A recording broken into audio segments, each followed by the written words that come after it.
My people, you know say June 8th na World Ocean Day, but you even know wetin water dey do for body? My name na Dr. Toyin. Make you watch this video, make you see wetin water dey do for body.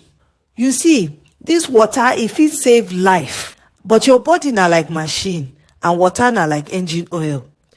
Your body get almost 60% water, so if you no dey drink enough water, e go be like say your motor dry, e no get fuel.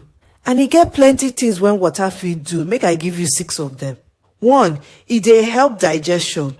Water go help your belle break down food well. 2, e go flush dirty comot your body. When you urinate, na your body dey push out dirty things. 3, e dey cool your body. When you sweat, na your body dey chill itself with the water. 4, e dey help your joints and muscle. No be only Panadol dey work o. Water dey help your joints make them move well. 5, e dey clear your skin.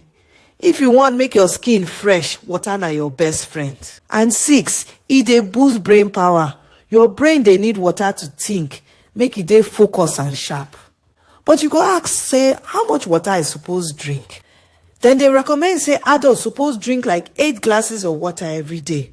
But if the sun dey hot well, you fit drink more because you go dey sweat more. No wait till you feel thirsty before you drink water. By that time, your body don already dey complain. So how you go take know say you never drink enough water? Make I tell you 5 things. 1, your mouth go dey dry. 2, your urine go dey yellow like mango. 3, you go dey feel tired anyhow. 4, headache dey knock you. 5, your skin dey dry like harmattan. If you notice any of these things, bros, sister, abeg try drink water sharp. And when we say water, no be soda, no be mineral, no be juice o.